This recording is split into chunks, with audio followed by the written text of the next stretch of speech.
नमस्कार साथियों, स्वागत है आपका जगोजी डेयरी फार्म ग्राम हीरापुर जिला हरदा मध्य प्रदेश में। साथियों, जैसे कि आपने थंबनेल में देखा होगा कि डेयरी फार्म एक स्लो पॉइजन, एक जहर है। सुनने में बहुत ही अजीबोगरीब बातें आपको लगी होगी, क्योंकि मैं भी खुद एक पशुपालक हूँ, एक डेयरी फार्मर हूँ और ये वीडियो भी डेयरी फार्मर को प्रेजेंट के लिए ये है। डेयरी फार्म कैसे जहर है, ये जानने से पहले हम आपको हमारा एक डेयरी फार्म का टूर करा दें। ये हमारा एक डेयरी फार्म है और जो एचएफ गाय का फुल एचएफ गाय ही इसी में है। एक फार्म हमारा और है जहाँ पे हम बफेलो का फार्म कर रहे हैं। दो फार्म हम रन कर रहे हैं और कोशिश कर रहे हैं कि सारे प्रोटोकॉल को फॉलो करें, सारे जो भी टेक्निक हैं उनका अपन लाभ लें, टेक्नोलॉजी का लाभ लें और उससे थोड़ा सा अच्छा करने का प्रयास हम कर रहे हैं। अब हम आते हैं हमारे टॉपिक पे कि डेयरी फार्म एक स्लो पॉइजन का काम कैसे कर रहा है। साथियों, अगर हम रिकॉर्ड्स की माने या देखें, हम हमारे आसपास देखें, अगर ये हमारे फार्म की 50 किलोमीटर की रेडियस में अगर हम देखते हैं, तब भी 10 फार्म में से 8 फार्म 3 साल 4 साल में बंद हो जाते हैं। मोस्टली कारण होता है कि हमें लॉस हो रहा है। अगर लॉस हो रहा है तो उसे आप 1 महीने 2 महीने या 6 महीने में बंद कर देते। आपने 4 साल तक रन क्यों किया? 4 साल के बाद अब फेस कर रहे हो कि हमें काफी लॉस हुआ है, वो भी लाखों में है। यहाँ पे जाके जब पता लगता है कि ये स्लो पॉइजन काम कर रहा है। साथियों, पशुपालक सबसे बड़ी गलती करता है पहले एनिमल परचेसिंग पे। जब वो पशु खरीदता है तब उन प्रोटोकॉल्स को फॉलो नहीं करता है। जब पशु वो खरीदता है तो किसी एक्सपर्ट की देखरेख में ना रहकर जो उसके नॉलेज में या उनके संपर्क में जो होते हैं उनको लेके वो एनिमल को परचेज करते हैं। इवन मेरे पास तो ऐसे ऐसे भी उदाहरण हैं, जो लोग अपने आसपास के डॉक्टर को लेके एनिमल परचेसिंग पे गए थे, लेकिन 8 में से 2 ही गाय अच्छी निकली है। ये जो उदाहरण है, ये जो वाक्य मैंने सुना है, ये उज्जैन डिस्ट्रिक्ट का है। अभी भी वो युवा पशुपालक हैं और फिर इस लॉस से रिकवर करने में और आगे ब्रीड पे काम कर रहे हैं। साथियों, अब हम बात करते हैं कि ये सोप लॉजन स्टार्ट कैसे होता है और वर्किंग में कैसे आता है। साथियों, पहली गलती हमने बताई कि पशु को लेने में सारे प्रोटोकॉल को यूज नहीं करना। फिर दूसरी गलती करता है फीड का सही मैनेजमेंट नहीं करना। फीड वो वही खिलाएगा जो उसको अफोर्डेबल रहेगी, कम प्राइस की होगी। कहीं ना कहीं जो कहीं ना कहीं उसे लगता है कि मैं सस्ती फीड खिला के अच्छा रिटर्न निकालूंगा, मेरी गाय मेरी भैंस अच्छा रिटर्न मुझे देगी। लेकिन साथियों, यहाँ भी वो गलती करते हैं। उनका पशु निरंतर दूध देने की बजाय 2 या 3 मंथ में ही दूध लगभग 50% आधा 50% कर देता है और पूरे साल सही दूध नहीं दे पाता है। और फिर बात आती है कि कोई प्रोडक्ट जिसका एडवर्टाइजमेंट आपके पास आया हो या किसी ने आपको सजेस्ट किया हो कि आप ये दे दें तो आपकी गाय भैंस दूध पे आ जाएगी। ये पॉसिबल ही नहीं है। अगर 3 मंथ के बाद अर्ली लैक्टेशन के बाद अगर आप उसे कोई प्रोडक्ट खिलाते हैं तो अगर आपकी एनिमल में बहुत ज्यादा अगर डेफिशिएंसी होगी मिनरल विटामिन की, तब जाके ये कुछ परसेंट तक काम करता है।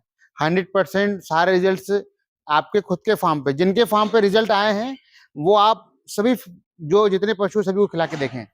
अगर सब पे रिजल्ट आ रहा है तब मान सकते हैं कि हाँ, प्रोडक्ट में दम है। 1 या 2 पे आ रहा है और अगर वो अर्ली लैक्टेशन में है, 1 या 2 मंथ के एनिमल है मिल्किंग में, तब वो अच्छा रिजल्ट आपको देगा। ये चीज की हर चीज की स्टेज होती है। तीसरी गलती सबसे बड़ी कहता है वो इंफ्रास्ट्रक्चर में बहुत इन्वेस्ट कर देता है, जिससे उसके पास रनिंग कैपिटल नहीं होता है, फीड का पैसा नहीं होता है। फिर वो फीड में कंप्रोमाइज करेगा, फिर वहां पे उसको लॉस होगा। चौथी और चौथी गलती ये करता है कि ब्रीडिंग पे काम नहीं करता है। ब्रीडिंग पे काम करना बहुत जरूरी है। पांचवी और सबसे बड़ी गलती मैं मानता हूं, जानकारी का अभाव। अगर आप कर रहे हैं और आपके पास जानकारी नहीं है, तब भी आप सारे प्रोटोकॉल यूज करेंगे और कुछ कमी रह जाती है, तब भी आप कहीं ना कहीं उस ओर आप अग्रसर हो जाते हैं।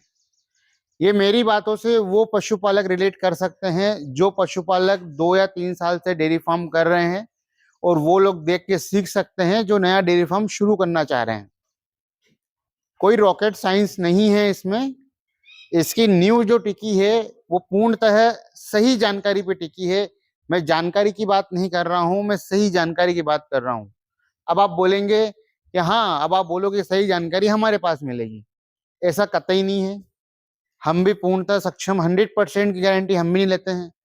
संभावना हर विषय की होती है, लेकिन हम जो अच्छा करते हैं वो पशुपालकों को बताते हैं, और उनसे भी उनको फायदा होता है, तब जाके हम बता पाते हैं कि ये जानकारी कारगर है। साथियों, ये तो अपने बात करी है कि यहाँ पे पशुपालक गलतियां करता है, और इन गलतियों के चलते वह डेयरी फार्म 3 साल 4 साल में जाके काफी बड़े लॉस को फेस कर लेता है। तब जाके पशुपालक बोलता है कि हमें सिर्फ गोबर के अलावा कुछ नहीं बचा है। बहुत मेहनत है, जो लगता है कि बस कुछ नहीं है, 4 पशु बांधने हैं, कल से मेरे पास पैसा आ जाएगा, लेकिन अंततः इसमें जो ऑल ओवर आप कैलकुलेशन निकालेंगे, आप डेयरी इकोनॉमिक्स को फॉलो करेंगे, तब आप देख पाएंगे कि यहाँ पे कहाँ कहाँ आपने गलतियां की हैं, कहाँ कहाँ आपसे गलतियां हुई हैं। फंड का इशू, कई पशुपालक लोन लेके कार्य करते हैं तो उनके लोन भी नहीं भर पाते हैं। मेरे पास ये भी उदाहरण है कि लोन लेके पशुपालन करते हैं तो लोन भी भरने के लाले पड़ जाते हैं।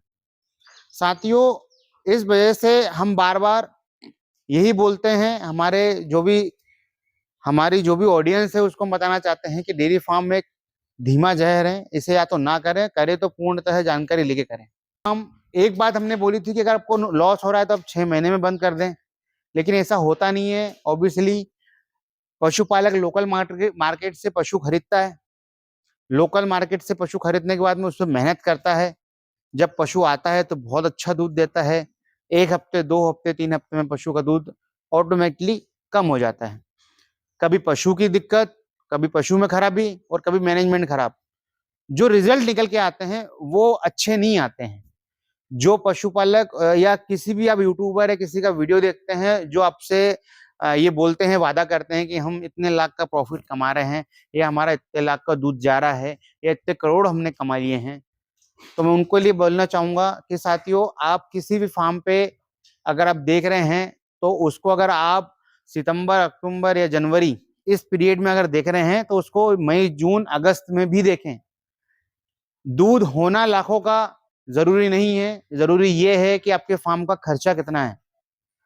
हमने माना कि हमारे फार्म का खर्चा 15,000 है और दूध आप 13,000 का ले रहे हैं, और सडनली आप पूछते हो कि आपके पास दूध कितना हो रहा है। मैं आपको बोल दूंगा मेरा 350 लीटर दूध है और इस रुपए कॉस्टिंग पे हम सेल कर रहे हैं, ऑलमोस्ट 38 रुपीज। आप कैलकुलेशन कर सकते हैं कि इसमें कितना लॉस हम फेस कर रहे हैं, क्योंकि ये डेयरी का सर्कल होता है जो आपको साल भर प्रॉफिट नहीं देगा। साल में 6 महीने और बहुत अच्छा आपका मैनेजमेंट रहेगा तो 8 महीने आपको प्रॉफिट देगा, फिर भी आपको 4 मंथ का लॉस फेस करना पड़ेगा। साथियों, ये सारी जो न्यू टिकी है, पहली जानकारी पे है, दूसरी आपके मैनेजमेंट पे है, आपकी और फिर आपके नॉलेज पे ये डिपेंड करता है कि आप कितना अच्छा इसको आगे तक रन कर पाएंगे, कैसे आप इसको आगे देखते हैं अपने डेयरी फार्म को। एक और इसमें बात निकल के आती है, कुछ पशुपालक बोलते हैं कि ये साइड बिजनेस है, हम कर लेते हैं तो वो उसके लिए हमारा अच्छा एक साइड बिजनेस हो जाएगा। साथियों, साइड बिजनेस बिल्कुल भी नहीं है, फुल टाइम बिजनेस है। अगर आप एक भी दिन अगर पशु को नहीं देखते हैं तो आप लॉस खा के बैठ जाएंगे। एक अच्छी बात है जो वो हम बताना चाहेंगे कि कोई कृषक करना चाहे तो उसके लिए आसानी है, और वो आसानी ये है कि उसके लिए जो उसका वेस्ट, एग्री वेस्ट है, वो गेहूं की तूड़ी या गेहूं का भूसा जो बोलते हैं, वो आपको अवेलेबल होता है पशु के लिए। आप मक्के की कुट्टी यूज कर सकते हैं पशु के ड्राई फोडर के लिए। ऐसे इस तरह से एक परस्पर संबंध बनाता है डेयरी फार्म और कृषि फार्म, इसलिए ये इसके लिए आसानी से होता है। लेकिन ऐसा कतई नहीं है कि उसको लॉस नहीं होगा, अगर वो उसको सही जानकारी के साथ नहीं करेगा तो लॉस होगा। पिछले 3 वर्षों में, 2 वर्षों में मध्य प्रदेश इंदौर में, जिसको मिनी मुंबई बोलते हैं, जहाँ पे दूध के रेट बहुत अच्छे हैं, 3 से 4 फर्म बंद हुए हैं। इनकी जानकारी ऐसे मिली है कि ये जो फार्म थे बहुत नामी फार्म थे, इसके लिए जानकारी है। छोटे फार्म बंद भी होते हैं तो उनकी जानकारी मिलती नहीं है। इन फार्मों की अगर आप पशु की बात करें तो 100 से कम पशु किसी के पास नहीं थे। 100 से 300 तक पशु इन फार्मों पे थे और सारे फार्म आज बंद हो गए हैं। कारण देखा जाए तो वही लॉस, और लॉस मतलब कॉस्टिंग। जो इतना अच्छा रेट का दूध बेच रहे थे वो भी नहीं सरवाइव कर पाए। कारण उनका जो निकल के आता है वो ये है कि उनका कुछ फार्म का, 1 या 2 फार्म की इंफॉर्मेशन मेरे पास आई है कि उनका ग्रीन फोडर भी वो परचेस करते थे। ग्रीन फोडर अगर आप परचेस करते हैं तो आपको 7 से 8 रुपए पड़ता है। अगर आप खुद घर पे, अगर आपका एग्री फार्म है वहां से आप लेते हैं तो आपको वो 5 रुपए का पड़ता है। और ये इसकी क्वांटिटी बहुत बल्क में होती है एनिमल के कंज्यूम करने की। 20 से 25 किलो पर डे एक एनिमल कंज्यूम करता है नॉर्मली। अगर हाई लैक्टेशन होगा तो 35 से 40 किलो तक जाता है। तो ये जो हर चीज का वहां पे आपको कॉस्ट निकालना होता है, डेयरी इकोनॉमिक्स को फॉलो करना होता है। तो साथियों, अंततः मेरा कहना यही है, आप करें, पूर्ण जानकारी के साथ करें। लॉस हो तो देखें कहाँ पे गलतियां की, उसको फिर अप्लाई करें। ऐसा मतलब नहीं है कि आप दूधिया बन जाएंगे और आप एक बिलियनर कंपनी या आप एक एंटरप्रेन्योर बन जाएंगे और आपकी कंपनी खड़ी हो जाएगी। सालों की मेहनत लगती है। जो आप आज मुझे देख रहे हैं, इस फार्म को देख रहे हैं, इसके पीछे हम कैमरे के आपके आगे आके आपको बता पा रहे हैं, लेकिन बैकएंड में जो काम होता है, जैसे हमारे बड़े भाई हैं जो हमारे डेयरी फार्म या एग्री फार्म के इकोनॉमिक्स एक्सपर्ट हैं, उनकी भी अहम भूमिका है। वो भी इसको फुल टाइम देखते हैं, कोई पार्ट टाइम नहीं है। तो इस प्रकार एक टीम की तरह हम वर्क करते हैं, तब जाके स्टेब्लिश हो पाया है। और कोई अकेला पशुपालक है वो भी अच्छा कर सकता है, छोटा अच्छा कर सकता है। सही जानकारी के साथ करें। एक गाय से शुरू करें। हम 5 गाय की सलाह भी नहीं दे पाएंगे। एक गाय से शुरू करें, गाय अच्छी रखें, उसको अच्छा फीड करें, उसकी अच्छी केयर करें, तब जाके आप अच्छा एक डेयरी फार्म रन कर पाएंगे। और इसमें बहुत सारी छोटी छोटी जानकारियां होती हैं जो आपके लिए महत्वपूर्ण है।